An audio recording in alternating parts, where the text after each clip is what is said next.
Hello everyone. सो इस video में मैं आप लोगों को एसएससी सीएचएसएल 2026 की फुल स्ट्रैटेजी बताने वाली हूँ। चाहे आपको कुछ भी इसके बारे में ना पता हो, जीरो हो, बिल्कुल ये भी नहीं पता कि एसएससी सीएचएसएल है क्या, क्या पैटर्न होता है, कौन से पोस्ट इससे मिलते हैं, वो सारी चीजें आपको इस वीडियो में बताने वाली हूँ। लेकिन एक शर्त है कि वीडियो को आपको पूरा देखना पड़ेगा, एक भी पॉइंट मिस नहीं करना है। And I can guarantee you, अगर आप इस स्ट्रैटेजी को A to Z जैसे मैं बता रही वैसे फॉलो करोगे तो 100% आपका सिलेक्शन होगा ही होगा 26 में, क्योंकि मैं जो बताने वाली हूँ उससे बाहर कुछ हो नहीं सकता। ठीक है, बेटर एक्सपीरियंस के लिए आप 1.25x पर या फिर 1.5x पर भी इस वीडियो को देख सकते हो। और इस वीडियो को ना मूवी की तरह मत देखो, कॉपी पेन लेकर के बैठो, जो चीजें मैं बताऊंगी उसमें से इंपॉर्टेंट चीजें नोट करो, उस हिसाब से तैयारी करो। हालांकि इस कॉपी का पीडीएफ भी मैं अपने टेलीग्राम चैनल एसो व्लॉग्स में प्रोवाइड करवा दूंगी, लेकिन कॉपी देख के आपको कुछ भी समझ नहीं आएगा, मैं यहाँ पे समझाऊंगी तो ही आपको समझ में आएगा। और अगर आपको लग रहा है कि कुछ टॉपिक्स आपको पता है, जैसे कि एसएससी सीजीएल क्या है आपको पता है, तो आप नेक्स्ट पार्ट में जा सकते हो टाइम स्टैम्प को यूज करके, ताकि आपका टाइम वेस्ट ना हो। अगर आप बिगिनर हो तो आपको मैं रिकमेंड करूंगी A to Z सारी की सारी टॉपिक सुनो, कोई भी ऐसा मिस मत करो। ठीक है, तो चलिए हम इस वीडियो को शुरू करते हैं। तो सबसे पहला क्वेश्चन, अगर आप बिगिनर हो तो आपके दिमाग में आया कि भैया एसएससी सीएचएसएल क्या है। तो देखिए, एसएससी का मतलब होता है स्टाफ सिलेक्शन कमीशन और सीएचएसएल का मतलब होता है कंबाइंड हायर सेकेंडरी लेवल। आपको नाम से ही पता लग रहा हो कि ये एग्जाम जो है हायर सेकेंडरी यानी कि 12th लेवल का है। तो जो एसएससी है ना कि स्टाफ सिलेक्शन कमीशन, वो अलग अलग डिपार्टमेंट्स में भर्ती का काम करता है सेंट्रल गवर्नमेंट लेवल पर। जैसे कि जो ग्रेजुएट लेवल का एग्जाम लेता है वो है सीजीएल कंबाइंड ग्रेजुएट लेवल, इसमें और भी बहुत अच्छे पोस्ट होते हैं। ये है 12th लेवल का एग्जाम। वैसे ही 10th लेवल के भी एग्जाम होते हैं, एमटीएस होता है। स्टेनोग्राफर का एग्जाम होता है 12th और ग्रेजुएट लेवल पर भी, जिसमें आपको स्टेनोग्राफी आनी चाहिए। सीपीओ का एग्जाम होता है जो कि फोर्सेस में या दिल्ली पुलिस में भर्तियों के लिए होता है। इस तरह से एसएससी जो है बहुत तरह का एग्जाम लेती है, उसमें से एक है सीएचएसएल। ठीक है, आई होप ये क्लियर हुआ होगा। अब आपको दिमाग में आ रहा हो कि भैया इस एग्जाम को देने से हमें कौन सी पोस्ट मिलेगी। तो देखिए, एलडीसी जो होता है लोअर डिविजनल क्लर्क, इसकी पोस्ट होती है इसमें। जूनियर सेक्रेटेरिएट असिस्टेंट इसकी होती है। DEO data entry operator in various department. देखिए, जो एलडीसी होता है ना, इसकी भर्तियां मिनिस्ट्रीज में भी होती हैं और अलग अलग स्टेट गवर्नमेंट्स के डिपार्टमेंट में भी होती हैं, लेकिन वो होती सेंट्रल गवर्नमेंट की ही जॉब है। ठीक है, और इसमें जो मिनिस्ट्री की जॉब होती है वो आपको दिल्ली में ही मिलेगी most probably. Junior secretariat assistant, secretariat से सुन के आपको समझ में आ गया हो कि इसकी जो सचिवालय में भर्तियां होती है जेएससी की, हमारे साथ भी बहुत सारे जेएसए हैं। ठीक है, कहीं कहीं ना एलडीसी होता है, कहीं कहीं जेएसए होता है, और कहीं कहीं दोनों पोस्ट सेम होते हैं। जैसे हमारी मिनिस्ट्री में जो एलडीसी होता है उसी को जेएसए बोलते हैं। तो इस तरह का भी इसमें कुछ है, लेकिन ये पोस्ट इसमें होते हैं। इसके बाद डेटा एंट्री ऑपरेटर की भर्ती होती है, ये भी अलग अलग डिपार्टमेंट्स में होती है। लेकिन आजकल सरकार क्या है कि डेटा एंट्री ऑपरेटर, जेएसए, इस तरह की जो पोस्ट है उनको कॉन्ट्रैक्ट बेसिस पर ले लेती हैं। इसीलिए इसकी जो भर्तियां हैं वो दिन पर दिन कम होती जा रही हैं, क्योंकि उनको कम सैलरी देनी पड़ती है और डेटा एंट्री ऑपरेटर जो सरकारी होते हैं उनको ज्यादा सैलरी देनी पड़ती है कंपैरेटिवली। लेकिन फिर भी अभी इसकी पोस्ट खत्म नहीं होगी, अभी इसकी पोस्ट चलेगी। तो इसीलिए आप समझ लीजिए कि आपको बहुत ज्यादा मेहनत करनी पड़ेगी, क्योंकि कम पोस्ट है, कंपटीशन बहुत तगड़ा रहता है, तो आपको बिल्कुल प्रिपेयर्ड होकर के तैयारी करनी पड़ेगी। देखिए, ये सारी जो पोस्ट है वेल रेप्यूटेड है। ऑब्वियसली गवर्नमेंट जॉब कैसी भी हो, वो चाहे ग्रुप डी की भी हो तो भी वो रेप्यूटेड ही मानी जाती है। आप सिर्फ सरकारी नौकरी बोलेंगे तो भी आपको काफी रिस्पेक्ट मिलती है, और मोस्ट इंपॉर्टेंट आपकी शादी हो जाती है। ठीक है, वैसे तो ये एक मिथ है, शादी वैसे भी हो जाती है अगर आपकी गवर्नमेंट जॉब ना हो तो। इसको हाइप किया जाता है मीम्स के थ्रू और सोशल मीडिया के through. Otherwise it is not important कि आपको जीवन में सिर्फ गवर्नमेंट जॉब ही करना है। अगर आपकी कहीं और इंटरेस्ट है तो आप वो भी कर सकते हो, बस आपका उस फील्ड में इंटरेस्ट होना चाहिए और कैपेसिटी होनी चाहिए। ठीक है, इसके बाद अगर आप इस पोस्ट में लगते हो तो पोस्ट के हिसाब से डिफर करेगा, लेकिन आपकी सैलरी 30,000 से 50,000 के बीच इन हैंड होती है। ठीक है, इसके बाद आपकी जो पोस्टिंग है वो डिपेंडिंग अपॉन कि आपको कौन सी पोस्ट मिली है, क्या आपकी रैंक है, उस हिसाब से एक्स, वाई और जेड सिटीज में होती है। एक्स सिटीज जो बड़ी सिटीज से दिल्ली हो गया, मुंबई हो गया, कैलकाटा हो गई, एक्स सिटीज में आती है। उसके बाद वाई सिटीज आप स्क्रीन पर देख पा रहे हो, और जेड सिटीज जो छोटी सिटीज होती है, टियर 3 सिटीज, वो होती है। अब आपकी रैंक जैसी होगी उस हिसाब से आपको सिटीज मिलेगी जो पोस्ट आपको होगी। ठीक है, इसके साथ ही सैलरी के साथ आपको अदर गवर्नमेंट फैसिलिटीज भी मिलती हैं, जैसे कि सीजीएचएस की फैसिलिटी हो गई, या फिर सीजीईजीआईएस की फैसिलिटी हो गई, एनपीएस की फैसिलिटी हो गई। तो ये सारी चीजें आपको मिलती हैं। और पर्टिकुलरली इस एग्जाम की बात करूं तो हर साल एसएससी एग्जाम लेती है। तो ऐसा नहीं है कि इस साल आपका एग्जाम होगा फिर 5 साल के बाद होगा। कुछ स्टेट गवर्नमेंट्स के ऐसे एग्जाम होते हैं जिसके लिए तैयारी करना मुझे नहीं लगता कि वर्थ होता है, क्योंकि आप बिल्कुल ही अनएक्सपेक्टेड जोन में रहते हो। अब इस एग्जाम की पर्टिकुलरली मैं बात करूं तो ये एग्जाम जो होता है हर साल होता है। ऐसा नहीं कि स्टेट गवर्नमेंट्स के कुछ एग्जाम है जो 5-5 साल तक एग्जाम नहीं लेते हैं, तो ऐसा वाला इसका सीन नहीं है। इसलिए आप निश्चिंत होकर इसकी तैयारी कर सकते हो। हालांकि एसएससी में अभी चीजें कुछ सही नहीं हो रही है, लेकिन जब तक ये वाला एग्जाम होगा, अभी 1 साल लगभग आपके पास है, तब तक चीजें काफी ज्यादा सुधरेंगी, ये सबका होप है। ठीक है, वैकेंसी जो है हर साल इसकी 3,000 से 4,000 रहती है। 2025 में इसकी जो वैकेंसी है वो 3131, कितना सुंदर नंबर है। ठीक है, अब यहाँ पर ही मैं एक चीज बता दूं कि ये नाम के लिए तो हायर सेकेंडरी लेवल का है, लेकिन इसमें जो बच्चे बैठते हैं वो मोस्टली ग्रेजुएट ही होते हैं, जो कि ऑलरेडी सीजीएल की तैयारी कर रहे हैं, सीजीएल के लेवल की उनकी प्रिपरेशन है। इसीलिए कंपटीशन बढ़ जाता है। दूसरी चीज, काफी रिपीटर्स होते हैं जो एक बार में नहीं निकाल पाए, कुछ नंबरों से रह गए, दूसरी बार भी बैठते हैं। इसीलिए जो बिगिनर्स हैं उनको बहुत ही तगड़ी तैयारी करनी पड़ेगी उन सारे लोगों को कम्पीट करने के लिए। सो फ्रेंड्स, रिसेंटली ना मुझे बहुत सारे कमेंट्स आ रहे थे कि मैम आप बेस्ट बुक के बारे में कुछ भी नहीं बता रही है, हम कौन सा बुक लें। तो मैंने टाइम लिया कि जो टीसीएस से एडिक्यूटी में जो शिफ्ट हुआ है उसमें कुछ अच्छे लेवल के क्वेश्चंस इंक्लूड हुए हैं और कुछ जो अभी जितने एग्जाम्स हुए हैं वो अपडेट होंगे और अलग अलग पैटर्न्स के जितने भी एग्जाम्स हैं उनका भी क्वेश्चन इंक्लूड होगा। तो मैं आप लोगों को रिकमेंड करूंगी ताकि आपकी 360 डिग्री प्रिपरेशन हो जाए। लेकिन मुझे यहाँ पर आप लोगों को बताना है एस चंद की इस वाली बुक के बारे में जो कि क्वांटिटेटिव एप्टीट्यूड की बुक है, और ये बुक जितने भी गवर्नमेंट वनडे एग्जाम है वो सबके लिए ही यूजफुल है। इस वाली बुक के बारे में मैं आपको इसलिए बता रही हूँ क्योंकि ये बुक ना ऐसी एकमात्र अभी तक मुझे मिली है जिसमें कि सिर्फ एसएससी की नहीं बल्कि उसके इर्द गिर्द जितने भी एग्जाम्स हो सकते हैं उन सारे ही एग्जाम्स का क्वेश्चन इंक्लूड किया गया। ये आपका कंटेंट देख सकते हैं जिसको आपको सीक्वेंस वाइज ही सॉल्व करना है। ये नहीं कि पहले यहाँ से शुरू किया फिर यहाँ से शुरू किया, ऐसे करोगे तो आपको समझ नहीं आएगा। ये आपका अरिथमेटिक का सेक्शन शुरू हुआ है, चैप्टर शुरू होते ही कुछ एग्जाम्पल्स दिए गए हैं, फॉर्मूला भी यहाँ पर आपका इंपॉर्टेंट लिख दिया गया है। लेकिन आपको कंसेप्ट टीचर से पढ़ना है, बुक से नहीं पढ़ना है। इसके बाद एग्जाम्पल सॉल्व करके दिखाया गया है, इनको भी आप अपने मेथड से सॉल्व करो और यहाँ से आपका क्वेश्चन शुरू हो गया है। तो यू कैन सी कि इसमें सिर्फ एसएससी के क्वेश्चन नहीं है बल्कि जितने भी एग्जाम हो सकते हैं, आप देखिए एमटीएस के, टियर 1 के, एमपीपीसीएस के, कैट के, जो भी इस चैप्टर से रिलेवेंट क्वेश्चंस हो सकते हैं एक अच्छे लेवल तक। ये नहीं कि बहुत टफ क्वेश्चन दे दिया जिसका आपसे रिलेवेंसी ही नहीं है, तो वो सारे क्वेश्चंस इंक्लूड किए गए हैं। इससे आपका फायदा क्या है कि आप ना मेंस लेवल के लिए सीधे रेडी होते हैं, क्योंकि मेंस में कुछ ट्रिकी क्वेश्चंस आ जाते हैं जिसमें आपको अपना दिमाग लगाना पड़ता है। तो अगर आप इर्द गिर्द सारे ही एग्जाम्स के अच्छे अच्छे क्वेश्चन सॉल्व कर लोगे तो आपका वैसे ही एग्जाम की तैयारी हो जाएगी। और टीचर्स क्या करते हैं, टीचर्स जो क्वेश्चंस बनाते हैं वो भी तो सेम ही काम करते हैं कि आसपास के जितने भी एग्जाम्स हैं उनका क्वेश्चन कलेक्ट करते हैं और उससे अलाइक क्वेश्चंस आपको प्रिपेयर करके दे देते हैं। यू कैन सी बहुत ही रेलेवेंट क्वेश्चंस आपको इसमें मिलने वाले हैं। सोल्यूशन भी काफी डिटेल में है और मैं हमेशा आपको रिकमेंड करती हूँ कि सोल्यूशन भी आप ढंग से एक बार देख ले कि हो सकता है कि या तो बेटर सोल्यूशन आपको मिले, अगर बेटर नहीं मिल रहा तो रहने दो, लेकिन बेटर मिल रहा है या कुछ इंपॉर्टेंट यहाँ पर फॉर्मूला आपको मिल गया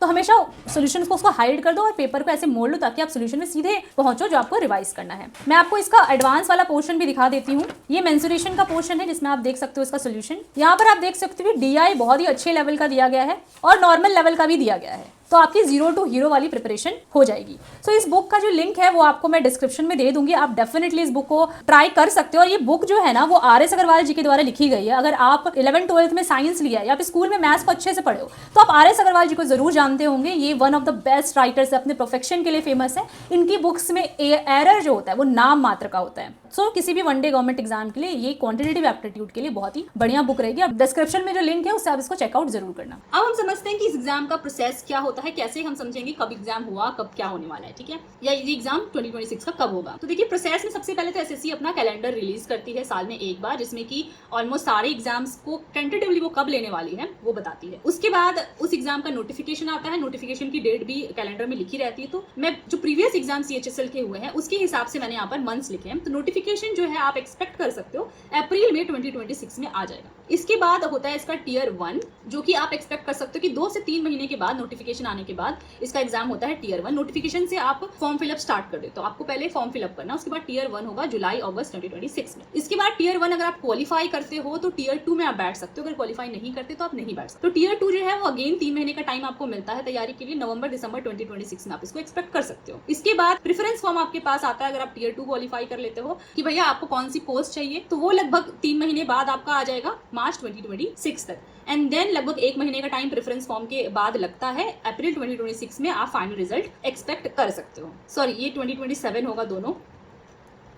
तो आप सोच सकते हो कि आपके पास अभी अच्छा खासा टाइम है तैयारी करने के लिए। अभी भी अगर तैयारी नहीं शुरू करी है तो बिल्कुल निश्चिंत होकर अभी तैयारी शुरू कर सकते हो। और एक अच्छी तैयारी के लिए 7 से 8 महीने स्मूथ प्रिपरेशन के लिए चाहिए होते हैं अगर आपके बेसिक्स अच्छे हैं तो। अगर आपके बेसिक्स अच्छे नहीं है फिर भी अभी से आप तैयारी शुरू करोगे तो बहुत अच्छा कर जाओगे। अब मैं आती हूँ कि भैया कोई एलिजिबिलिटी क्राइटेरिया क्या मैं इस एग्जाम को दे सकती हूँ, कोई स्पेसिफिक एजुकेशन कुछ चाहिए क्या। देखिए एजुकेशन में कुछ स्पेसिफिक नहीं चाहिए। अगर आप 12th पास हो या कोई इक्विवेलेंट और भी रिकॉग्नाइज्ड आपके पास बोर्ड से डिग्री है तो आप इस एग्जाम को दे सकते हो। अगर आप अपियरिंग में हो, मतलब आपका एग्जाम का रिजल्ट आने वाला है, अभी आया नहीं है, फिर भी आप एग्जाम को दे सकते हो। लेकिन आपका जो रिजल्ट है 12th का, वो जो भी नोटिफिकेशन आएगा उसमें जो क्रूशियल डेट होता है, मतलब फॉर्म फिलिंग का लास्ट डेट जो होता है, तब तक आपका रिजल्ट आ जाना चाहिए, तभी आप 12th पास कहलाओगे। अदरवाइज तो आप 12th पास ही नहीं कराए, आपने फॉर्म भर दिया, तब तक आपने 12th ही पास नहीं किया था, तो वो नहीं चलेगा, ठीक है। और जो DEO होते हैं उनके लिए स्पेसिफिक कुछ एजुकेशनल क्वालिफिकेशन होता है। DEO अगर आप कैग में होते हो तो कि 12th आपका होना ही चाहिए, लेकिन मैथ सब्जेक्ट के साथ होना चाहिए। इसके बाद एज की अगर मैं बात करूं तो 18 से 27 साल के अगर आप हो तो बिल्कुल आप इस एग्जाम को के फॉर्म को भर सकते हो। ये मैं UR के लिए बता रही हूँ, OBC के लिए 3 साल और ST SC के लिए 5 साल का रिलैक्सेशन मिलता है। और ये एज आपकी कब होनी चाहिए, तो एज पर जो पहले का नोटिफिकेशन रहा है उस हिसाब से मैं बता रही हूँ। नोटिफिकेशन आएगा तो ही ये चीज क्लियर हो पाएगी, क्योंकि उसमें लिखा रहता है ये डेट कि कब आपका एज इतना होना चाहिए। तो 1 जनवरी 2027 तक अगर आप 18 साल के हो तो जाकर के आप एग्जाम को भर सकते हो। तो 2025 का जो CHSL का एग्जाम है उस टाइम पे 1 जनवरी 2026 तक आपको 18 साल का होना था, ठीक है। क्रूशियल डेट क्या होता है, last date of form filling को हम लोग क्रूशियल डेट बोलते हैं। ये टर्म बहुत सारी चीजों में यूज होता है, तो स्पेसिफिक मेंशन होता है नोटिफिकेशन में, वहां लिखा रहता है क्रूशियल डेट ये। जैसे कि मैंने बताया कि अगर अपियरिंग में हो तो रिजल्ट जो है क्रूशियल डेट से पहले आ जाना चाहिए। इसके बाद कास्ट सर्टिफिकेट का भी बहुत ज्यादा क्राइटेरिया होता है कि भाई अगर OBC में हो तो 3 साल तक का चलेगा, ST SC में अनलिमिटेड इसकी वैलिडिटी होती है। तो वो सारी चीजें भी नोटिफिकेशन में बहुत डिटेल में लिखी रहती है। तो जब नोटिफिकेशन आएगा तो मैं इन चीजों पे वीडियो बनाऊंगी। अभी तो फिलहाल आप तैयारी शुरू कर दीजिए, नोटिफिकेशन आने में तो बहुत ज्यादा टाइम है। ये कभी मत सोचिएगा नोटिफिकेशन आएगा तो तैयारी करेंगे, नोटिफिकेशन के 3 महीने के बाद ही एग्जाम होता है। तो 3 महीने में तो आप कुछ भी कर लो, आपकी तैयारी नहीं होगी, ठीक है। इसके साथ ही नोटिफिकेशन में जो मेडिकल क्राइटेरिया होता है, PWD का क्राइटेरिया होता है, ये सारी चीजें नोटिफिकेशन में लिखी रहती हैं। कुछ लोग कमेंट कर करके पूछते रहते हैं, तो देखिए पूछने की जरूरत नहीं है, नोटिफिकेशन आप पढ़ोगे तो उसमें सारी चीजें आपको क्लियर हो जाएंगी। इसके बाद हम चलते हैं नेक्स्ट पार्ट पर कि नोटिफिकेशन आ गया, आपने फॉर्म भर दिया, उसके बाद आपका होगा पहला एग्जाम Tier 1। तो पहले कितने एग्जाम होते हैं, देखिए 3 एग्जाम होते हैं इसके, Tier 1, Tier 2 और टाइपिंग। Tier 2 और टाइपिंग एक ही दिन में होता है, तो बेसिकली 2 बार आपको एग्जाम होता है। Tier 1 जो होता है उसमें 4 सब्जेक्ट्स आते हैं, मैथ्स, इंग्लिश, GS, CA मतलब करंट अफेयर्स और रीजनिंग। ये एक में ही कवर रहता है रीजनिंग, यानी 4 सब्जेक्ट्स होते हैं। इन चारों ही सब्जेक्ट के 25-25 क्वेश्चंस आपको देखने के लिए मिलते हैं। एक क्वेश्चन 1 नंबर का होता है, और अगर एक क्वेश्चन आपने गलत कर दिया तो 1/4 आपका नेगेटिव हो जाता है, मतलब नंबर कट जाता है। और इन सारे क्वेश्चंस को करने के लिए आपको मिलते हैं 60 मिनट, यानी कि 1 घंटे। कुछ रिलैक्सेशन होता है कुछ स्पेसिफिक लोगों के लिए, तो वो नहीं मैं काउंट कर रही हूँ। नॉर्मली जो टाइम होता है वो 1 घंटे का ही होता है, यानी कि जो टोटल नंबर ऑफ क्वेश्चंस हो गए वो 100 क्वेश्चंस हो गए, 25 ईच। और जो टोटल नंबर हो गए 200 नंबर के हो गए, एक क्वेश्चन 2 नंबर का है इसीलिए। अब देखिए मैं यहाँ पर बता दे रही हूँ कि जो आपका 60 मिनट तो है, लेकिन आपको मॉक में प्रैक्टिस करते करते या फिर वैसे नॉर्मली प्रैक्टिस करते करते कितने टाइम में और कितना नंबर टारगेट करके चलना चाहिए। देखिए जिस लेवल का कंपटीशन है तो एक्सपेक्टेड कट ऑफ जो रहता है वो लगभग 160 के करीब होता है। पिछले साल आई थिंक ये 153.91 था, ठीक है। ये UR वालों के लिए बता रही हूँ, OBC और ST SC का थोड़ा ऊपर नीचे होता है, ठीक है। टारगेटेड मार्क्स आपको जो मॉक में रखना है वो 160 से 170 रखना है 200 में से, लेकिन ये अभी बिल्कुल आपको अचीव नहीं होंगे। ये लगभग आपको 6-7 महीने की तैयारी अच्छे से आप करोगे तो जाके यहाँ पर अचीव करोगे। अभी पहली बार आप मॉक दोगे तो हो सकता है आपके 85 नंबर आए, लेकिन घबराना नहीं है, ऑब्वियसली उसके बाद ही आप प्रिपरेशन करते हो। लेकिन एक बार स्टार्टिंग में आप मॉक देके जरूर देख लेना कि अभी आपकी क्या औकात है, उसके बाद आप तैयारी शुरू करना, ठीक है। इसके बाद जो परसेंटाइल होता है ये भी आपको टारगेट करना है, क्योंकि मान लीजिए बहुत सारे लोगों ने मॉक टेस्ट दिया, ऑलमोस्ट सबके एवरेज 110 बन रहे हैं, तो आपका अगर 120 भी बन रहे हैं ना तो आप बहुत अच्छे लेवल पर हो।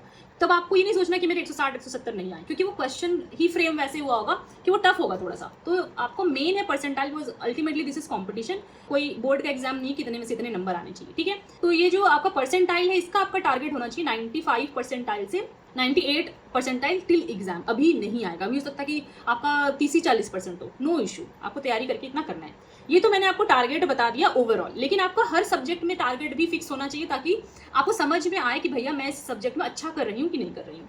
तो देखिए जो आपका मैथ्स में टारगेट होना चाहिए तो 50 में से 45 से 50 ही टारगेट होना चाहिए, क्योंकि मैथ्स ईजी आता है। मैथ्स में 100% स्कोर किया जा सकता है अगर आप सिली मिस्टेक को अवॉइड करो तो। इसके बाद इंग्लिश में 40 से 45, क्योंकि इंग्लिश में कुछ ना कुछ गलती हो जाती है, क्योंकि इंग्लिश थोड़ा सा मतलब वैसा क्वेश्चन ही होता है कि गलती हो जाती है, लेकिन ऐसा नहीं कि 50 में 50 नहीं आ सकता, बिल्कुल आ सकता है। GK GS में आप मुझे नहीं लगता कि 50 आउट ऑफ 50 पर स्कोर करता होगा, तो इसमें गलतियां होती हैं, लोग स्किप करते ही हैं। तो इसमें आप 25 से 30 नंबर भी लेकर के आ रहे हो तो वो अच्छा नंबर माना जाएगा, क्योंकि इसका बहुत बड़ा सिलेबस होता है, आप पूरा सिलेबस कंप्लीट नहीं कर सकते।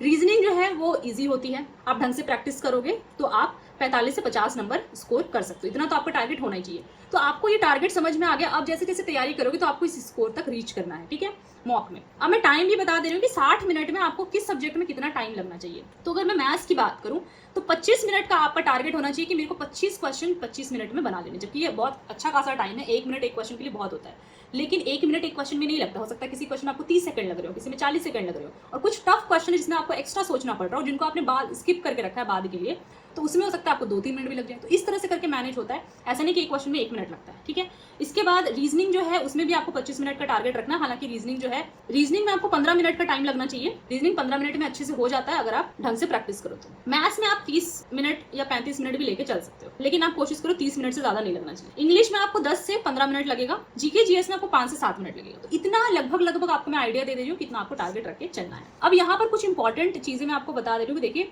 टफ कॉम्पिटिशन है, ग्रेजुएट भी बैठते हैं, रिपीटर्स भी बैठते हैं, इसलिए आपको ढंग से तैयारी करनी है। टीयर 1 को हल्के में नहीं लेना है, और जब भी आप प्रिपेयर करो तो कभी टीयर 1 टीयर 2 सोच के मत करो। जब मैथ्स पढ़ रहे हो कोई चैप्टर, तो भाई मुझे ये चैप्टर पूरा 100% करना है अच्छे से। अब टीयर 1 का क्वेश्चन दे दो, टीयर 2 का क्वेश्चन दे दो, कोई फर्क नहीं पड़ना चाहिए, ठीक है। इसलिए prepare considering mains too, ultimately mains ही मेन होता है। अब हम आते हैं टीयर 2 में। अगर आप टीयर 1 का कट ऑफ क्वालिफाई कर लेते हो तो आपको टीयर 2 का एडमिट कार्ड आता है, आप टीयर 2 में बैठने के लिए एलिजिबल होते हो। तो इसमें जो है उसमें 5 सब्जेक्ट आ जाते हैं। पहले के 4 तो सेम ही होते हैं, मैथ्स, रीजनिंग, इंग्लिश, जीके और करंट अफेयर्स।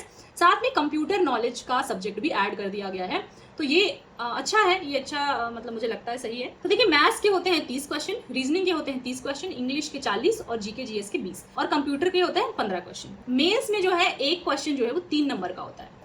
शायद मैंने यहाँ पर बोलते हुए आप गलती कर दी थी कि एक क्वेश्चन 1 नंबर का होता है, मैंने 2 लिखा है, तो 2 नंबर का होता है, 10 स्लिप ऑफ टंग।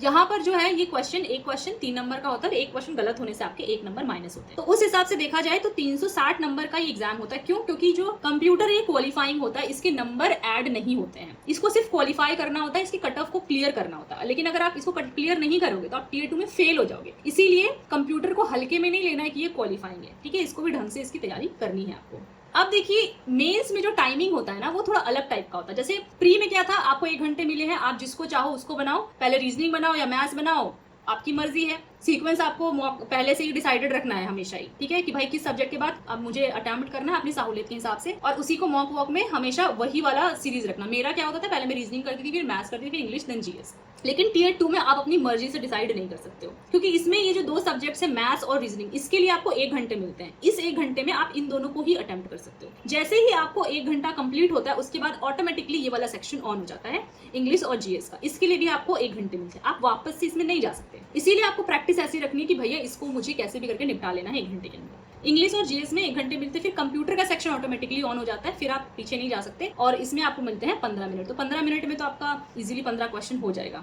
अब ये सारे एग्जाम को देने के लिए आपको टोटल कितना टाइम हो गया, 2 घंटा 15 मिनट, 1 घंटा ये, 1 घंटा ये, और ये 15 मिनट, ठीक है। ये एक ही सिटिंग में आपको ये सारा अटेम्प्ट करना पड़ता है। अब यहाँ पे भी मैं आपको एक टारगेटेड मार्क्स बता दे रही हूँ कि कितना आपको किसमें अटेम्प्ट करना, क्योंकि कंपटीशन इस तरह से है कि आपको टारगेट लेकर के ही चलना पड़ेगा। आप सोचोगे कि भाई मैं तैयारी करता हूँ, जितना आ रहा है उतना आ रहा है, वैसे नहीं चलेगा। तो मैथ्स में आपको रखना है कि आपको 20 मिनट के अंदर सॉल्व कर लेना है क्वेश्चन, और आपको 85 प्लस का टारगेट इसमें रखना है, जो कि पॉसिबल है, ऐसा नहीं इम्पॉसिबल है। रीजनिंग में 20 मिनट का आपको रखना है कि 20 मिनट में मेरे को 30 क्वेश्चन खत्म कर देने हैं, इसमें भी आपको 85 प्लस का टारगेट रखना है। इंग्लिश में आप 35 मिनट में कंप्लीट कर लेना, और इसमें आपको 110 प्लस का टारगेट रखना है, विच इज अचीवेबल। उसके बाद जीएस में आपको 10 मिनट लगने चाहिए 20 क्वेश्चन करने में, और 40 प्लस का टारगेट रख के चलो तो सही रहेगा। अब आपको लग रहा है कि भाई इतना ज्यादा नंबर बता रही हूँ, बट जिस तरह से क्वेश्चन है, जिस तरह से कट ऑफ आ रहे हैं, उस तरह से आपको करना ही पड़ेगा। और कंप्यूटर में आपको 27 से 30 नंबर का टारगेट रख करके चलना है, ठीक है।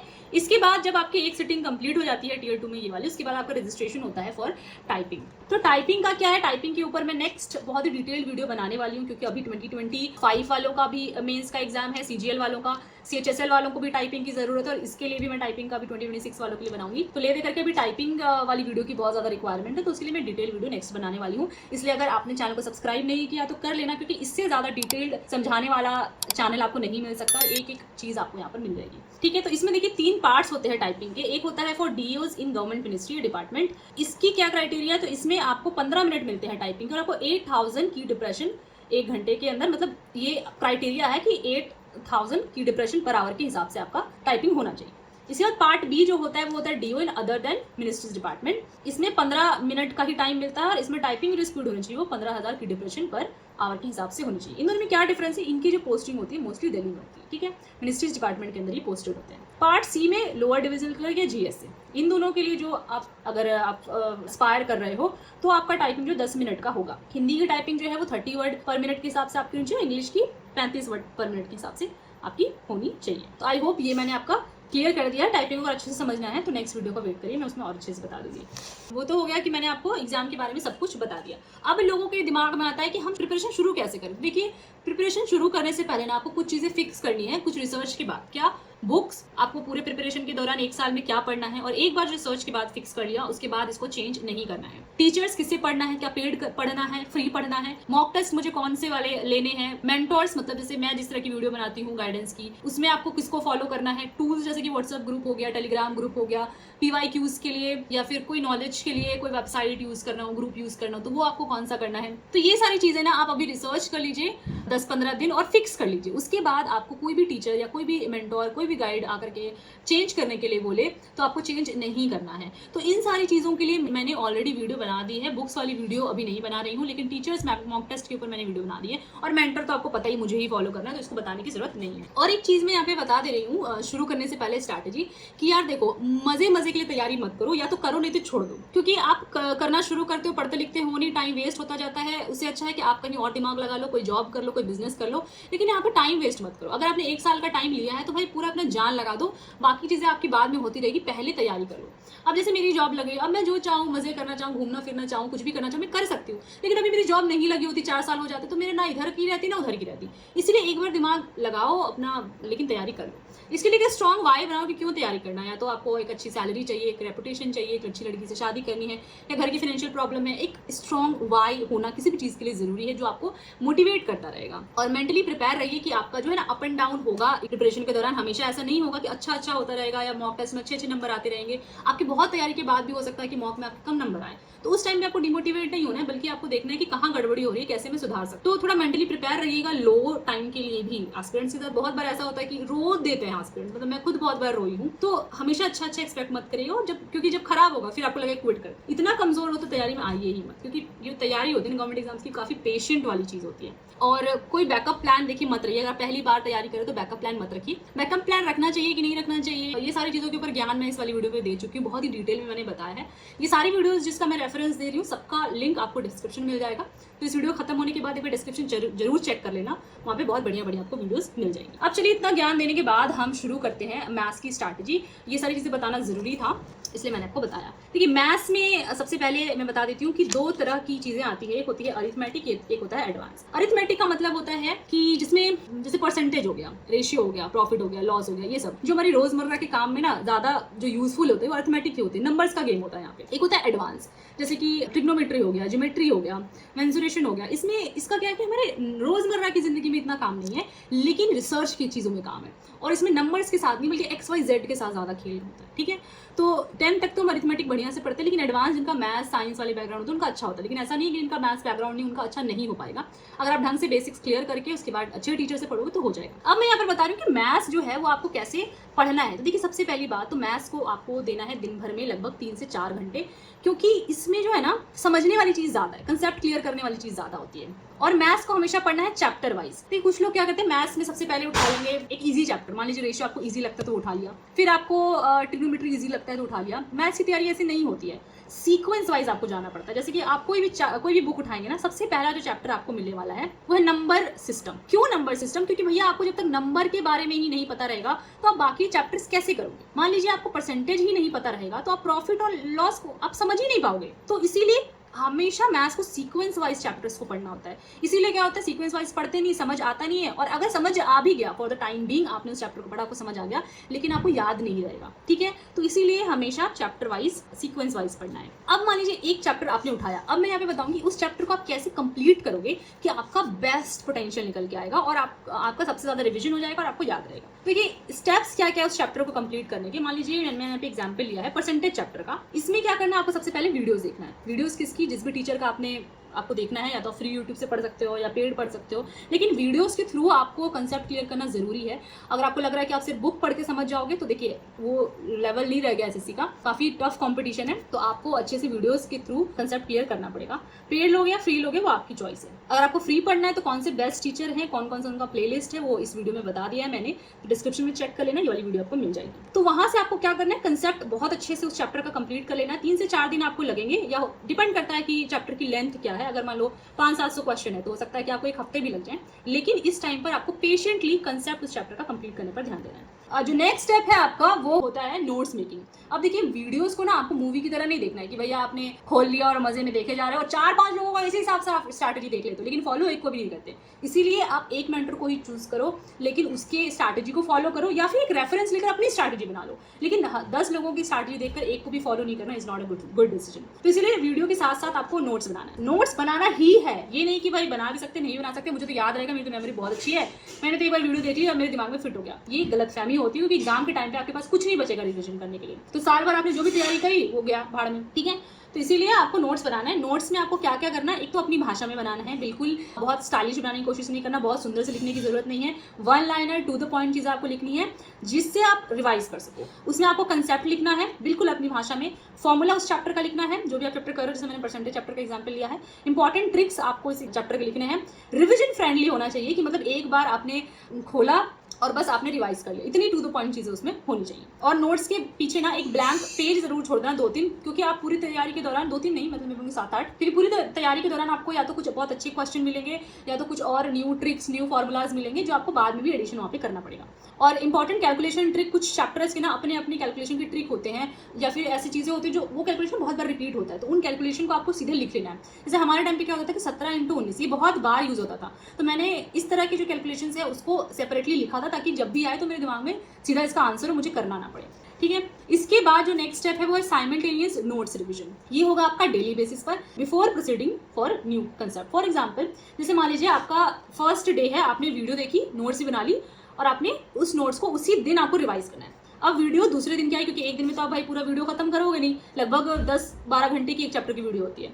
तो दूसरे दिन आप आए तो आपने उस वीडियो को देखा, आपने उस दिन का नोट्स बनाया, प्लस जो पहले दिन आपने नोट्स बनाया था उसको आपको रिवाइज करना है। फिर तीसरे दिन भी आपने वीडियो देखा, नोट्स बनाया, फिर इन दोनों ही दिन का जो नोट्स है वो आपको रिवाइज करना है। इस तरह से करने पे क्या होगा, ये जो आपका नोट्स है ना, ये आपका चैप्टर खत्म होते होते ही 3-4 बार रिवाइज हो जाएगा। नेक्स्ट स्टेप जो है वो आप पूरी तरह से तैयार हो बुक्स को सॉल्व करने के लिए। तो नेक्स्ट स्टेप आपका होगा, जो भी आप बुक पढ़ रहे हो, जो भी आपने रिसर्च करके मैथ्स के लिए बुक सेलेक्ट किया है, उससे आपको शुरू करना है starting solving question from book and relax way में। ये नहीं कि हड़बड़ करना है, मुझे अभी से ही टाइम मतलब कम करने पे ध्यान देना है, अभी स्किपिंग करना, अभी आपका सिर्फ सीखने का टाइम है। तो एक क्वेश्चन में 2 मिनट भी लग रहे हैं ना, तो उसको तसल्ली से करो, अभी आपको स्पीड नहीं करना है। स्पीड बढ़ाने ज्यादा टाइम नहीं लगता है, स्पीड बढ़ाने में आपको 2 से 3 महीना बहुत है, लेकिन आपकी पकड़ क्वेश्चन में होनी चाहिए, क्वेश्चन बनाना आपको आना चाहिए, ठीक है। तो इसीलिए डू नॉट रश में नहीं करना है। Fix number of question per day कि भैया अगर मेरे को 50 क्वेश्चन करने हैं आज, तो 50 क्वेश्चन करने चाहे उसमें 2 घंटा लगे चाहे 3 घंटा लगे, मेरे को फर्क नहीं पड़ता। एक टारगेट बनाओ क्वेश्चन का। मार्क टफ क्वेश्चन यही टाइम है जब आप बुक में मार्किंग करते हो कि मैंने नोट्स वोट्स पढ़ लिया, वीडियोस देख ली, फिर भी ये क्वेश्चन मुझे टफ लग रहा है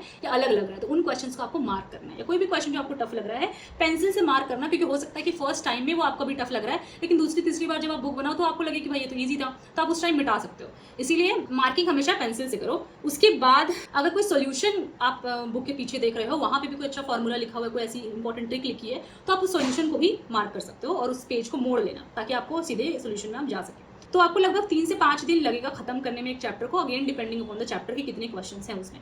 उसके बाद साथ साथ बुक बनाते के साथ साथ भी आपको नोट्स रिविजन करना है। देखो जब भी आपने वीडियो सॉल्व किया तब तक तो आप नोट्स को रिवाइज कर ही रहे थे, लेकिन जब आप बुक बनाना शुरू करोगे ना, तो भी आपको पहले नोट्स रिवाइज करना है उस चैप्टर का, देन जाकर बुक बनाओ। फिर दूसरे दिन में अगर आप बुक सॉल्व करो तो पहले नोट्स रिवाइज करो फिर बुक बनाओ।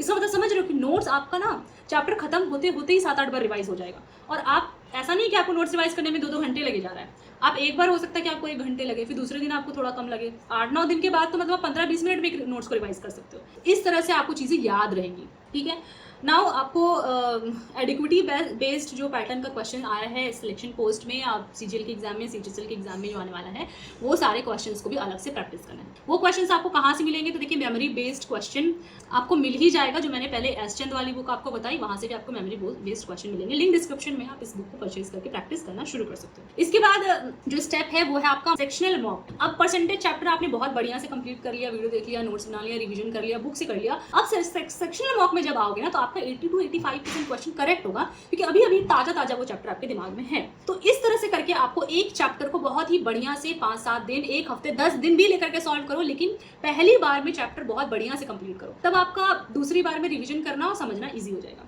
रिपीट करो same method for every chapter. मैंने आपको एक चैप्टर के लिए बताया, परसेंटेज चैप्टर के लिए, वो जब खत्म हो जाएगा तो दूसरे चैप्टर में भी सेम स्टेप्स आपको फॉलो करने हैं। इसके बाद मैं आती हूँ रिवीजन में। तो देखिए रिवीजन का ना कोई ऐसा हार्ड एंड फास्ट रूल नहीं है, वो आप पर डिपेंड करता है कि आपको कैसे करना है। बताने को तो मैं बता दूंगी कि भाई वीकली रिवीजन करिए, मतलब एक बार चैप्टर कंप्लीट हो गया तो एक वीक के बाद करिए, बट क्या है रिवीजन जो है वो प्रैक्टिकल नहीं हो पाता है स्ट्रैटेजी के हिसाब से। तो जब आपको रिक्वायरमेंट फील हो कि ये क्वेश्चन या ये चैप्टर मैं भूल रही हूँ तो जाइए और रिवाइज कर लीजिए। लेकिन एक मंथ में पहले वाला चैप्टर एक बार तो रिवाइज करना है, क्योंकि एक चैप्टर मान लीजिए आपने बना लिया, फिर आप सीधे 2 महीने के बाद उसको रिवाइज करोगे ना तो आपको लगेगा कि कुछ नहीं पढ़ा, कुछ सब भूल गया। इनिशियली ऐसा होता है, मतलब 5-6 महीने तक भी हो सकता है ऐसा हो कि आप बिल्कुल ही भूल जा रहे हो, लेकिन आपको इसलिए रिपीटेडली रिवीजन करते रहना है। आगे बढ़ने के रश में मत रहिए कि भाई अभी तो एक ही चैप्टर हुआ, 3-4 चैप्टर करने के बाद मैं रिवीजन करूंगा, क्योंकि आगे बढ़ने का कोई फायदा नहीं अगर आप पीछे का भूलते जा रहे हो। तो रिवीजन को आपको हमेशा प्रायोरिटी पर रखना आगे बढ़ने से, ठीक है। उसके बाद यहाँ पे मैंने कुछ एग्जाम्पल लिए कि अगर परसेंटेज चैप्टर मान लीजिए आपने कंप्लीट किया और LCM HCF आपने उसके बाद किया, फिर जब सिंप्लीफिकेशन में जाओगे ना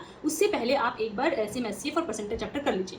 जब प्रॉफिट एंड लॉस में जाओगे तो पहले के 2 चैप्टर्स कर लीजिए। कहाँ से रिवाइज करोगे? तो आप नोट्स से रिवाइज करोगे और बुक जो है वो 1-2 दिन का टाइम लेकर के वापस से रिपीट कर लोगे, तो वो चैप्टर आपका वापस से बन जाओगे। इस बार आप देखो कि थोड़ा स्पीड भी बन रहा है, जल्दी जल्दी दिमाग में स्ट्राइक भी कर रहा है। अच्छा, यहाँ पर कुछ लोग बोलते हैं कि क्या हम सेक्शनल मॉक दें या फुल मॉक दें। देखिए फुल मॉक अभी नहीं देना है। फुल मॉक एक बार आपका 40-50% सिलेबस कंप्लीट हो जाए ना तो ही देना है, वरना आपका टाइम वेस्ट होगा, क्योंकि आपसे बनेगा है नहीं अभी, क्योंकि फुल मॉक तो सारी चीजें उसमें होंगी तो आप नहीं कर पाओगे। दूसरी चीज फुल मॉक भी बेकार हो जाएगा, आपने पेड लिया, आप कर नहीं पा रहे हो और बेकार हो गया। तो चैप्टर वाइज आपको भी देना है, और अभी आप चैप्टर वाइज भी सेक्शनल मॉक दोगे ना तो उसमें भी आपको थोड़ा सा ध्यान देना कि कहीं मैं सिली मिस्टेक तो नहीं कर रही हूँ, या इस तरह की जो चीज़ें हैं कि टाइम मैनेजमेंट, किसी टॉपिक में मैंने बहुत टाइम लगा दिया, तो ये भी अभी से आपको देखते हुए चलना है। तो this was all about maths. अब एक बार मैंने इतनी अच्छी से इसलिए समझाया क्योंकि बाकी की जो सब्जेक्ट्स लगभग सेम स्ट्रैटेजी के हैं, तो उसको मैं थोड़ा जल्दी बताऊंगी। तो नेक्स्ट हम आते हैं इंग्लिश के ऊपर। तो सेम जैसे मैंने मैथ्स में बताया है कि आपको सीक्वेंस वाइज चैप्टर को करना है तो ही आपको समझ में आएगा, सेम अप्लाइज टू इंग्लिश।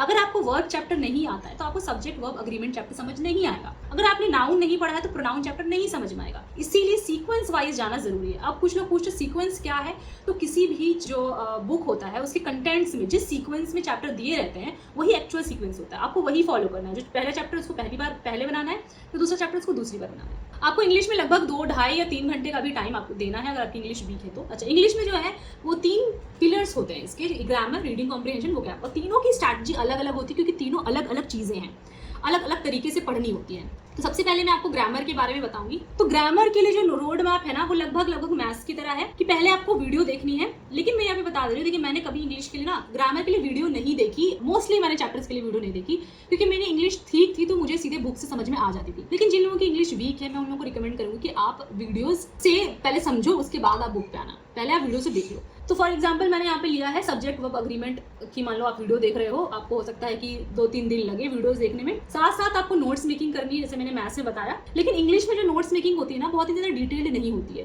क्योंकि इंग्लिश में जो बुक है वो अपने आप में ही बहुत ही कंसाइज है, टू द पॉइंट है, तो आप बार बार इंग्लिश के बुक से ही रिवाइज कर सकते हो।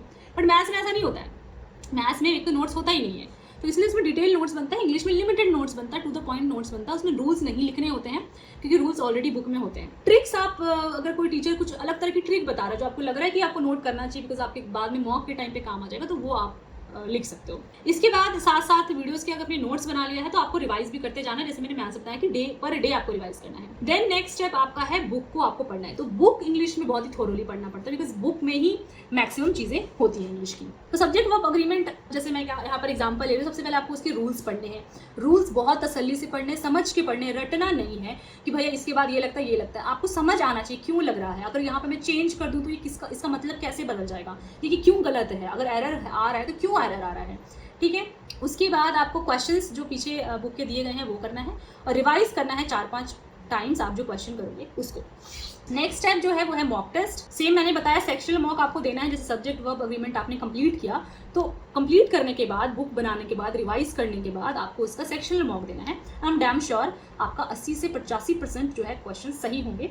अगेन आपको यहाँ पर थोड़ा ध्यान रखना है कि कहीं मैं कोई सिली मिस्टेक तो नहीं कर रही हूँ, या जो भी मॉक में ध्यान रखने वाली चीज़ें होती हैं वो आपको ध्यान रखना है। अब हम आते हैं वोकैबुलरी के ऊपर। वोकैबुलरी कैसे करना है, तो ये प्योरली आपको बुक से करना है। अगर आपको वोकैबुलरी याद करने में प्रॉब्लम होती है तो ये वाली वीडियो देख सकते हो, बहुत ही डिटेल में मैंने बताया है कि आपको कैसे याद हो, क्योंकि यूजुअली लोगों को दिक्कत होती है, मुझे भी होती थी, लेकिन मैंने जब ये सारी ट्रिक्स अप्लाई किए तो मेरे लिए ईजी हो गई, तो आपके लिए भी हो जाएगी। वोकेबलरी। तो यहाँ पर देखिए बुक्स में आप कौन सी बुक्स फॉलो कर सकते हो। नीतू मैम की बुक है वॉल्यूम 1 वॉल्यूम 2 दोनों ही वोकेबलरी दी गई है। एमबी बुक मैं पर्सनली फॉलो करती थी, उसमें PYQs दिए रहते हैं और पीछे जो है उसकी वोकेबलरी दिया रहता है। जैसे कि मान लीजिए CHSL का कोई एक शिफ्ट है, उसमें जो अच्छी अच्छी सारी वोकेबलरी है वो उसके पीछे दे दी रहती है। तो जितने भी उसमें शिफ्ट थे सबकी मैंने वोकेबलरी याद की थी एंड बिलीव मी उसके बाद मुझे कहीं और बुक की जरूरत ही नहीं पड़ी, वो मेरे लिए एनफ हो गई थी। आजकल ब्लैक बुक या वर्ड पावर मेड इजी ये सारी बुक्स चलती हैं, मैंने पर्सनली नहीं पढ़ी है but these are good books, तो आप यहाँ से भी पढ़ सकते हो। उसके बाद प्रीवियस ईयर के जो क्वेश्चंस हैं उसमें भी जो वोकेबलरी आई हुई है वो आपको करना है। अभी हालांकि प्रीवियस ईयर क्वेश्चन डाउनलोड करके डिस्कस करना इज इम्पॉसिबल, लेकिन पहले की जो चीज़ें हैं, पहले की जो बुक्स है उसको आप पढ़ सकते हो, पहले की जो PYQs अवेलेबल है उसको आप पढ़ सकते हो, उसमें कोई रिस्ट्रिक्शन नहीं है। ठीक है,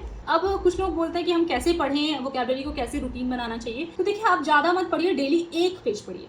ठीक है, या तो एक साथ एक साइड पढ़ सकते हैं या तो आप दोनों साइड पढ़ सकते हैं, लेकिन आपको लग रहा है कि दोनों साइड आपके लिए इम्पॉसिबल हो रहा है, मतलब इतना याद नहीं रह रहा है, तो आप डेली एक साइड भी पढ़ सकते हैं। तो वोकेबलरी जो होता है ना अलग अलग टाइप का होता है। जैसे कि वोकेबलरी वर्ड मीनिंग करके होता है। नीतू मैम की आप जब किताब पढ़ोगे ना तो आपको दिख जाएगी वर्ड मीनिंग करके होगा, वोकेबलरी ही नाम से होगा, तो वो आपको एक पेज करना है। उसके बाद ईडीएम, उसको भी वोकेबलरी में ही लेती हूँ, वो भी आप एक दिन करो, एक पेज करो। उसके बाद सिनोनिम एक पेज, एंटोनिम एक पेज। अब इस सिनोनिम और एंटोनिम को आप अल्टरनेट डे पर कर सकते हो। जैसे एक पेज आपने वोकेबलरी पढ़ ली, एक पेज ईडीएम, तो आज अगर सिनोनिम पढ़ा तो दूसरे दिन इन दोनों के साथ में आपको एंटोनिम पढ़ना है। तो इस तरह से करके एक एक पेज करो और जैसे दूसरे दिन आप पढ़ने जा रहे हो तो पहले वाले दिन का रिवाइज कर लीजिए, और तीसरे दिन है तो पहले और दूसरे वाले दिन का रिवाइज कर लीजिए, चौथे दिन तो पहले दूसरे तीसरे वाले का रिवाइज कर लीजिए। इस तरह से आपका पहले का रिवीजन होता रहेगा और यही टाइम होगा जब आपको टिक मार्क करने, कोई टफ अगर वोकेबलरी है जो भी है तो यहाँ पर टिक मार्क वाला काम अभी ही आपको करना पड़ेगा। ठीक है, इसके बाद आपको रिपीट करते रहना, जैसे कि मैंने बताया, और मैंने लगभग 50 बार रिवाइज किया था टिल एग्जाम, जितने भी मैंने वोकेबलरी याद किए थे, चाहे वो वॉल्यूम 1 से हो या फिर MB बुक से हो, इतनी बार तो आपको वोकेबलरी याद करना ही पड़ता है। आपने 2-4 बार किया फिर आप बोल रहे हो कि भाई मुझे तो याद ही नहीं होता है, तो आपने एनफ टाइम किया ही नहीं, इसलिए आपको वोकेबलरी डेली बेसिस पर याद करना है। ठीक है, इसके बाद है always glance of previous page, वो मैंने आपको बता दिया। इसके बाद जो थर्ड पिलर है विच इज रीडिंग कॉम्प्रिहेंशन। तो रीडिंग कॉम्प्रिहेंशन में देखिए मोस्टली 3 चीजें आती है। एक होता है रीडिंग कॉम्प्रिहेंशन जिसमें कि आपको पैराग्राफ होता है, उसमें से कुछ क्वेश्चंस होते हैं आपको सॉल्व करने होते हैं। दूसरा होता है क्लोज टेस्ट जिसमें कि पैराग्राफ में ही फिल इन द ब्लैंक्स होता है, ये आपको फिलअप करने पड़ते हैं। और पैराजम्बल मतलब कि आपको सेंटेंस इधर उधर करके देगा और आपको अरेंज करना पड़ता है, लेकिन ये इजी नहीं है क्योंकि इसको बहुत ही जल्दी करना पड़ता है।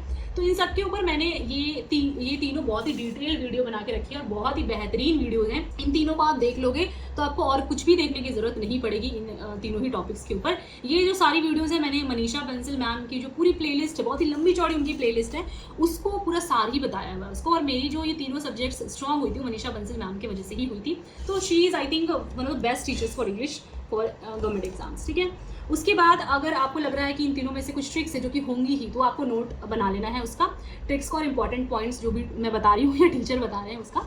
उसके बाद आपको प्रैक्टिस करना है।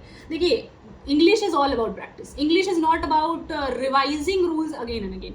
आपको रूल अगर याद भी हो और आप क्वेश्चन में अप्लाई नहीं कर पा रहे हो तो उसका कोई फायदा नहीं, बिकॉज एग्जाम में रूल नहीं आने वाला, एग्जाम में क्वेश्चन पर आपको अप्लाई करने के लिए आएगा। तो आपने मान लीजिए कुछ एक नाउन चैप्टर पढ़ा, आपने रूल्स पढ़ ली, उसके बाद जितना हो सके क्वेश्चन बनाइए, क्वेश्चन आप जितना बताओगे रूल अपने आप ही याद होगा क्योंकि आप उसको अप्लाई कर रहे हो, तो उसको बार बार रिवाइज करने की जरूरत नहीं पड़ेगी। तो इसीलिए प्रैक्टिस करिए, TCS पैटर्न के जो पहले के PYQs अवेलेबल हैं वो करिए, नीतू मैम की बुक में दिया हुआ है वो करिए, MB बुक में PYQs भर के दिए गए हैं, पहले वाले, अभी वाले तो आप अवेलेबल नहीं है लेकिन पहले वाले जिनके पास बुक्स है उससे रिवाइज करिए। तो जितना हो सके क्वेश्चन प्रैक्टिस करिए, चाहे वो वोकैबुलरी का हो, रीडिंग कॉम्प्रिहेंशन का हो या ग्रामर का हो। उसके बाद सेम आपको सेक्शनल मॉक देना है कॉम्प्रिहेंशन वाले पार्ट का, तो उसमें आपका अच्छा खासा आप परफॉर्म करोगे। अगेन रिवीजन का मैंने बोला कि कोई हार्ड एंड फास्ट रूल नहीं होता है, आप जब भी आपको फील हो कि भैया ये वाला पार्ट मेरे को थोड़ा सा लग रहा है कि मैं भूल रही हूँ तो जाकर के रिवाइज कर लीजिए। वैसे तो आपको आइडियली एक चैप्टर 1 महीने के बाद एटलीस्ट याद करना ही करना होता है, वरना आप उसको खा जाओगे। ठीक है, अब हम आते हैं one of the most confusing और डिबेटेबल वाला subject which is general awareness. इसका इतना बड़ा सिलेबस है ना कि इसको कंप्लीट करना इज इम्पॉसिबल, तो वेरी लिमिटेड कंटेंट अपना रखिए। जो आपको PYQs में लग रहा है इसका वेटेज ज़्यादा है, या फिर मैंने भी इंपॉर्टेंट टॉपिक्स के ऊपर में वीडियो बनाई हुई है, टीचर्स भी आपको इंपॉर्टेंट टॉपिक्स के ऊपर में वीडियो दे देंगे, तो आपको मोस्टली वही चैप्टर्स या वही सब्जेक्ट्स पे ज़्यादा ध्यान देना है, क्योंकि आप इसको कितना भी कर लो आप इसको 100% नहीं कंप्लीट कर सकते। और अगर आपको लग रहा है कि थोड़ा सा बोरिंग है, GS इतना कौन पढ़ने जाएगा, तो आप सबसे एल्योरिंग सब्जेक्ट जो है उससे शुरू कर सकते हो। जैसे कि मैंने पॉलिटी पढ़नी शुरू की थी, तो मुझे मुझे काफ़ी इंटरेस्ट आ रहा था क्योंकि मेरे ग्रेजुएशन में या स्कूल में पॉलिटी थी ही नहीं, तो इसलिए मैंने उसे शुरू किया और मेरा इंटरेस्ट आया तो मैं और बाकी के सब्जेक्ट्स हिस्ट्री ज्योग्राफी पढ़ने लग गई। तो आप हमेशा उसी सब्जेक्ट से स्टार्ट करो जो आपको इंटरेस्ट देता है। इसमें revision is the most important. Revision again and again, जो भी आपने पढ़ा है 1 दिन बाद 2 दिन बाद उसको रिवाइज करते रहिए, ग्लांस देते रहिए ताकि आपके दिमाग में वो फिट हो जाए। आप एक पेज को ना 10 बार देखोगे भी ना तो भी आपको चीज़ें याद हो जाएंगी। इसके लिए आपको मेन जो चीज़ है वो है निचोड़ वाली वीडियोस को देखने। निचोड़ वाली वीडियोस का मतलब होता है कि जिसमें एक सब्जेक्ट को पूरा किया हुआ हो, जैसे हिस्ट्री फुल हिस्ट्री बताई हुई हो या फिर मेडिवल अलग से बताया हुआ हो, मॉडर्न अलग से बताया हुआ हो, ठीक है। तो इस तरह की वीडियोस आप देखोगे ना तो मोस्टली आपको इंपॉर्टेंट चीज़ें ही मिलेंगी, आलतू फालतू की चीज़ें नहीं मिलेंगी। Rather than going for topic wise video, जैसे कि पार्लियामेंट आप अलग से पढ़ रहे हो या दिल्ली सल्तनत अलग से पढ़ रहे हो, फिर मौर्यन एम्पायर अलग से पढ़ रहे हो, इस तरह की वीडियोस देखने से आपका टाइम वेस्ट होता है और कितनी ही टॉपिक्स होती हैं आप सारी वीडियोस नहीं देख सकते। इसीलिए एक ही सब्जेक्ट जिसमें हो पूरा वीडियो वो आपको देखना है। इसलिए जीएस में हमेशा आई रिकमेंड कि सब्जेक्ट वाइज पढ़ना होता है, टॉपिक वाइज नहीं पढ़ना होता है इसमें। और इस तरह की वीडियोस कहाँ से मिलेंगी तो मैंने अपनी वाली वीडियो में बता के रखा है कि हर एक सब्जेक्ट के लिए निचोड़ वाली वीडियोस कहाँ पर अवेलेबल है, लिंक भी मैंने दिया हुआ है, तो आप डिस्क्रिप्शन में जरूर जाकर के चेक कर लेना। वैसे तो परमार एसएससी जो है उसमें ऑलमोस्ट सारे ही मतलब सब्जेक्ट को एक ही वीडियो में कराया हुआ, तो वहाँ से देख सकते। अब इस वीडियो को आपको कैसे करना है उसके लिए मैं थोड़ा गाइडेंस आपको दे रही हूँ ताकि आप वीडियोस को अच्छे से कंप्लीट कर पाओ। तो सिमिलरली जैसे मैंने अभी तक बताया है कि पहले आपको वीडियो देखना है हिस्ट्री का, मतलब मैं एग्जांपल दे रही हूँ हिस्ट्री का पूरा निचोड़, ये आपको पूरा देखना है। इससे आपको क्रोनोलॉजी समझ में आ जाएगा, इंपॉर्टेंट टॉपिक्स क्या है वो समझ में आ जाएगा, बहुत सी चीज़ें क्लियर हो जाएंगी और ऑलमोस्ट सारे पीवाईक्यूज उसमें टीचर्स ने करा करके ही रखा होगा तो वो आपका हो जाएगा। तो 2 बार एटलीस्ट आप देख लोगे तो आपके दिमाग में चीज़ें फिट हो जाएंगी। इसके बाद है नोट्स मेकिंग। तो वीडियो को अगेन मूवी की तरह नहीं देखना और जीएस की वीडियोस को मूवी की तरह देखोगे तो कभी भी याद नहीं रहने वाला है। तो नोट्स मेकिंग आपको टू द पॉइंट करना है, ड्राइंग के थ्रू बनाओ, थोड़ा इंटरेस्टिंग बनाओ ताकि आपको देख के ही याद रहे। जैसे फैमिली ट्री बना लो या फिर क्रोनोलॉजी का ट्री बना लो ताकि आपको चीज़ें याद रहें। मोस्ट इंपॉर्टेंट पॉइंट्स आपको हमेशा लिखना है, जैसे कि स्थापना कोई हो गई या मेन कोई स्टोरी, ठीक है ना। और मैं यहाँ पे बोलूँगी कि आप ना हर सब्जेक्ट में बेसिक्स पर ज़्यादा स्टिक रहो। जैसे बहुत कहानी नहीं चले जाना, जैसे कि शाहजहाँ को जो है क्यों बंदी बना लिया गया था, क्या स्टोरी थी, उनकी फैमिली डिस्प्यूट्स क्या थे, ये सब एग्जाम में नहीं आता है। एग्जाम में बेसिक फैक्चुअल चीज़ें आती हैं, वो आपको पढ़ना है। तो उस तरह से आपको तैयारी करनी है। अगर मान लीजिए कुछ ऐसा आ भी गया तो this is impossible to be solve क्योंकि आप पूरा कवर नहीं कर सकते हैं, ठीक है। इसलिए stick to basic and around, ठीक है। अगेन रिवाइज तो आपको करना ही है बार बार। इसके बाद आपकी बारी आती है, जैसे मानिए हिस्ट्री आपने पढ़ लिया, नोट्स मेकिंग कर ली, नोट्स को बार बार रिवाइज कर लिया। अब आपको आना है बुक, जो भी आप बुक ले रहे हो कोशिश करो पीवाईक्यूज वाली बुक लो जो पहले के जो अभी अवेलेबल है, जिसमें एमसीक्यू टाइप के क्वेश्चंस हो ताकि आप क्वेश्चन ज़्यादा से ज़्यादा लगा सको। और उसके साथ साथ आप उसको सोल्यूशन ज़रूर पढ़ो क्योंकि सोल्यूशन में आपको एक्स्ट्रा इन्फॉर्मेशन मिलती है और उसको भी याद रखो। और कुछ उसमें से लग रहा है कि भैया ये क्वेश्चन तो आ सकता है तो हाईलाइट कर लो, ठीक है। देन उसके बाद सेक्शनल मार्क दो हिस्ट्री का, जहाँ से भी आप मॉक टेस्ट दोगे हिस्ट्री निकालो और वहाँ से आप अटेम्प्ट करो, ठीक है। अगेन रिविजन करो ही करो। और करंट अफेयर्स के लिए मैं अलग से वीडियो बना दूंगी, लेकिन मैं यहाँ पे रिकमेंड करती हूँ करंट अफेयर्स आपको डेली बेसिस पर देखना चाहिए। 20-25 या 30 मिनट की वीडियोस जो है उसको आप देख सकते हो 1.25x पर। खाते टाइम देखो, मैं तो खाते टाइम देखती थी क्योंकि वो एंटरटेनिंग भी लगता है और आपका एक्स्ट्रा टाइम कंज्यूम नहीं करता है। स्टडी IQ का करंट अफेयर्स आप यूज़ कर सकते हो, परमार एसएससी पश्चिम क्लासेस। इसके अलावा भी अगर आपको कोई लग रहा है कि अच्छा बता रहा है करंट अफेयर्स, आप उसका देख सकते हो। बट मैं रिकमेंड नहीं करती ना कि आपको मतलब वो करंट अफेयर्स देखनी चाहिए जिसमें कि सिर्फ क्वेश्चन करा रहे हैं, क्योंकि करंट अफेयर्स से यार एक ऐसी चीज़ है जिसको समझना चाहिए आपको कि अगर कोई पर्टिकुलर वर्ड आ रहा है कि जैसे इंडियन मोबाइल कांग्रेस, ये अगर आपका आ गया तो आपको पता होना चाहिए कि इंडियन मोबाइल कांग्रेस होता क्या है, रादर रटने के। तो ऐसी वीडियोस देखो जिसमें टीचर थोड़ा एक्सप्लेन भी कर रहे हो, क्योंकि अल्टीमेटली ये सारे ना आपको जॉब में आने के बाद भी काम आएंगी। और ऐसे देखोगे थोड़ा मजा भी आएगा। सिर्फ एमसीक्यूज देखोगे तो याद करना रटना वो बोरिंग ही लगेगा आपको। और दूसरी चीज़ है कि सिर्फ जो क्वेश्चन वो बता रहे, जरूरी तो नहीं कि वो आए, उस टॉपिक से रिलेटेड और भी इर्द गिर्द के क्वेश्चंस आ सकते हैं। तो आप अगर समझाने वाली टाइप की वीडियोस देखोगे ना तो आपका वो इर्द गिर्द वाली चीज़ें भी कवर हो जाएंगी। आई थिंक जीएस का आपको क्लियर हो गया होगा। अब हम आते हैं रीजनिंग में, जिसको मोस्टली लोग फॉर ग्रांटेड लेते हैं, लेकिन यहाँ पर आपको नहीं लेना है क्योंकि रीजनिंग ऐसा सब्जेक्ट है जिसमें लोग बहुत ज़्यादा स्कोर करते हैं और आपने इसको हल्के में ले लिया, ज़्यादा प्रैक्टिस नहीं किया और इसमें पीछे रह गए तो आप बहुत पीछे रह जाओगे। प्लस अभी जो एडिक्विटी का पैटर्न जब से आया तब से रीजनिंग का लेवल थोड़ा अच्छा हो गया है, इसलिए जो उस पैटर्न के क्वेश्चन है या बैंकिंग के क्वेश्चन है ये सब आपको अच्छे से लगा के जाना है। अभी जो रिसेंट के पीवाईक्यूज आएंगे उस पर मेमोरी बेस्ड जो क्वेश्चन आएंगे, मैं ये नहीं बोल रही मेमोरी बेस्ड या अलाइक क्वेश्चन जो आएंगे उस तरह के क्वेश्चन टीचर आपको कराएंगे या मॉक टेस्ट में आपको मिलेंगे, तो उसको आपको प्रैक्टिस करना। मैं ये नहीं बोल रही कि आपको PYQs किसी से मांग लेना है या डिस्कस करना है, because these are illegal now, तो आप वो चीज़ नहीं कर सकते। लेकिन टीचर जो आपको कराएंगे वो उनको थोड़ा बहुत पता लग जाता है किस तरह का ट्रेंड चल रहा है, तो वहाँ से आप कर सकते हो वो सारे क्वेश्चन, ठीक है। उसके बाद इसमें क्या करना है कि आपको सीधा PYQs उठा लीजिए, पहले के जो है उससे करना शुरू करिए, क्योंकि रीजनिंग में बहुत ही आपका अपने आप दिमाग चलता है। लेकिन कुछ ऐसे टॉपिक्स होते हैं जिसमें कि टाइम टेकिंग होता है, जिसमें आपको टाइम लग जाता है, तो उन टॉपिक्स के लिए आप ट्रिक्स यूज कर सकते हैं, वीडियोस देख सकते हैं, जैसे कि सीरीज के क्वेश्चंस हो गए, कैलेंडर के क्वेश्चंस हो गए, नंबरिंग वाले क्वेश्चंस हो गए। तो थोड़ा बहुत 10-15 मिनट की वीडियो देख करके इसको आप देख लो कि कैसे इसका ट्रिक होता है और आप कर लो जहाँ भी फंसते हो। No specific book is required, आप सीधे PYQs से रिवाइज कर सकते हो, जो पहले वाले PYQs रहे हैं, या फिर जो न्यू बुक लॉन्च होंगे या मॉक टेस्ट होंगे उस पर जो क्वेश्चंस रहेंगे आप सीधे वहाँ से रिवाइज कर सकते हो। Practice from PYQs and mock test only. Initially 2 set daily करो, फिर लेटर 1 सेट डेली कर सकते हो। और जब रीजनिंग की बहुत अच्छी प्रैक्टिस हो जाती है ना, फिर आपको रीजनिंग अलग से पढ़ने की जरूरत नहीं पड़ती है, मॉक टेस्ट के साथ साथ ही वो आपका होता रहता है। सो 1 घंटे की वीडियो लगभग ये बन चुकी है, बट मैंने कोई भी कसर नहीं छोड़ी कि आपको कुछ भी डाउट दिमाग में रह जाए। इसके बावजूद भी कोई भी दिमाग में क्वेरी रहती है तो आप कमेंट कर सकते हो, आप लोग आपस में ही आंसर क्वेश्चन कर सकते हो, या फिर मुझे किसी का क्वेश्चन अच्छा लगे तो मैं उसका रिप्लाई भी देने की कोशिश करूंगी। So thank you for watching this video. अगर आप इस वीडियो को एंड तक देख रहे हो तो बहुत बड़ा चांसेस कि आप एक सीरियस एस्पिरेंट और आपका सिलेक्शन 2026 में CHSL में जरूर होगा। लाइक कर दीजिएगा अगर आपको वीडियो अच्छी लगी हो, उससे मुझे मोटिवेशन भी मिलेगा और मुझे पता लगेगा कि आपने इस वीडियो को लास्ट तक देखा, जो मुझे मोटिवेट करेगा। शेयर कर दीजिए जो भी CHSL की तैयारी करने वाले 2026 में, उन सबके साथ। ये मत सोचिए कि भाई शेयर करेंगे तो कंपटीशन बढ़ जाएगा, क्योंकि सीरियस एस्पिरेंट्स कम ही होते हैं जो तैयारी करते हैं, इसलिए डरना नहीं है। उसके बाद सब्सक्राइब कर लीजिए इस तरह की और भी गाइडेंस वाली वीडियोस के लिए, क्योंकि CHSL के ऊपर मैं आगे भी बेहतरीन वीडियोस आपकी लाते रहूंगी। और कमेंट जरूर करिएगा, I will crack SSC CHSL 2026। इससे मुझे कंफर्म हो जाएगा कि आपने लास्ट तक वीडियो देखी है। And so beautiful results. चलिए मिलते हैं ऐसी इन्फॉर्मेटिव वीडियोस के साथ आगे भी, तब तक के लिए जय हिंद।